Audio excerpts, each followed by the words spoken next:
Hi everyone and welcome back to another video, and in today's video I'm going to talk about an opening that is very easy to play and it's suitable for all levels. This is my comfort pick, the opening that I choose whenever I am unsure and I want to play a safe game, and I know there is no way you're going to mess up by playing this opening, and you can be sure that you're going to have a good position after move 10. And I'm talking about the Four Knights Scotch, the way I learned from Grandmaster Daniel Naroditsky, and I have my own favorite moves as well that I'm going to share with you guys today. But if you are not subscribed to the channel yet, I recommend you clicking the button down below and subscribing to the channel for more videos like this one. And I post videos pretty much every day giving chess improvement tips in general, so be sure to subscribe. Okay, so let's get started. When you're playing white and you want to go for a very safe game, and you don't want to run any risks, you want to play a safe opening, and you have like a comfortable game, this one is the way to go. For sure, it's impossible to mess up with this opening. So I'm talking about the Four Knights Scotch. And you can make many transpositions if you're afraid that your opponent might throw against you some crazy defense. This is going to work most of the time. It's an opening that you can main, you can use as your main weapon. And you can have, and you should have, an opening against the French and the Caracan and Sicilian. But this one you can play against pretty much any e5 defenses.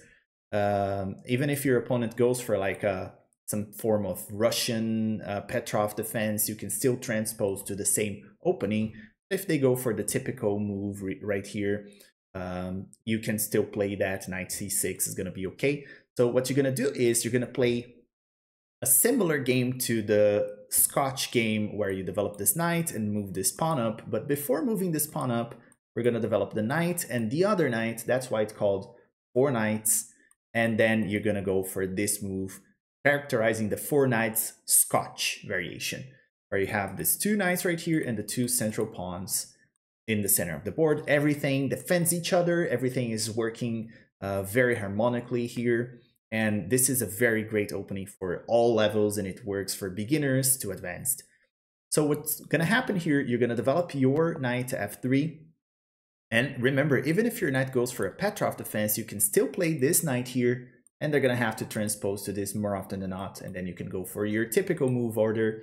What you're going to do here is, if your opponent play knight to c6, or even if they go for the Petrov, you can play knight to c3.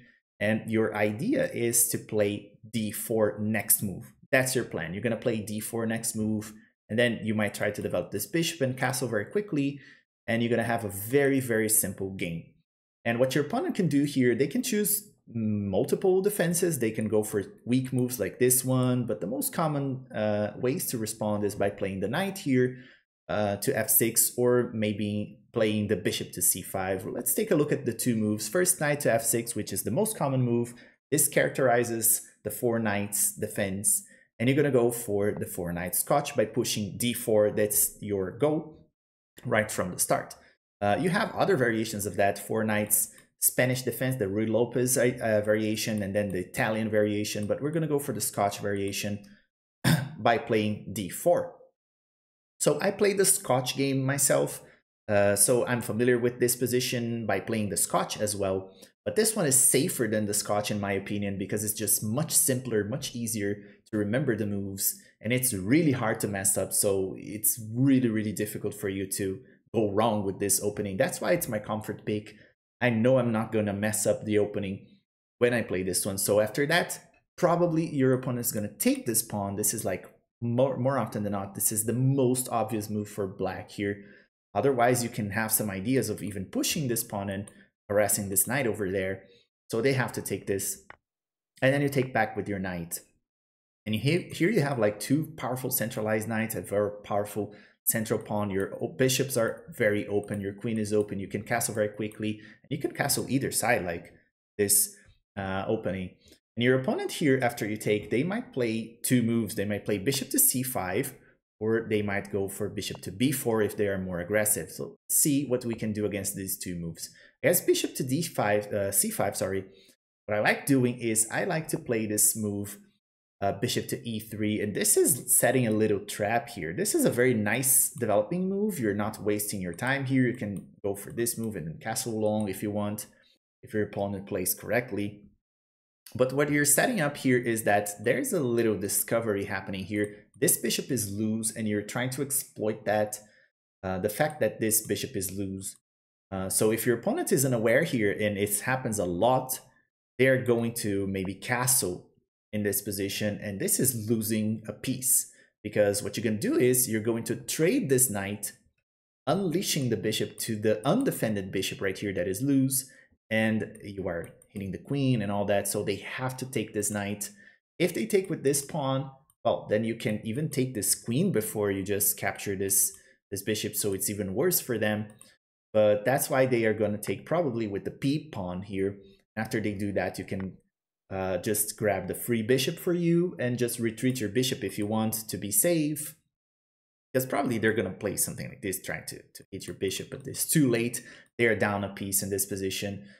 So you can maybe retreat this bishop later and continue your game. So this is really winning for you. If your opponent ever plays this move right here, if they play bishop to c5, you can set this little trap. If they're aware of what they're doing, they're going to drop the bishop, so it's now defended by the pawns. So over here, so now they can go ahead and castle because this trick doesn't work. Bishop is now defended. So what you're going to do here, like I said, you're going to develop your queen, and after castles long, you have your queen, your king is safe, your pieces are pretty much all of them are developed, and you can power, just throw your pawns against your opponent here and pawn storm on the king side. Okay, and your opponent's gonna have to struggle defending that. So very simple system right here. But of course, your opponent can go for different moves. They don't have to go for bishop to c5 here. They might play bishop to d4, b4, sorry. I can't say the moves today. And then in this case, there's too much pressure going on. You can't simply develop a piece here. This knight is pinned. This knight is under attack, this pawn is under attack, and you have to do something about this. So what you're going to do is you're going to relieve the pressure by taking this knight first. And remember, same thing goes. If they take with this pawn, you can just take the queen. They will have to lose castling rights. What you're going to do here, they're going to do is take with the b pawn.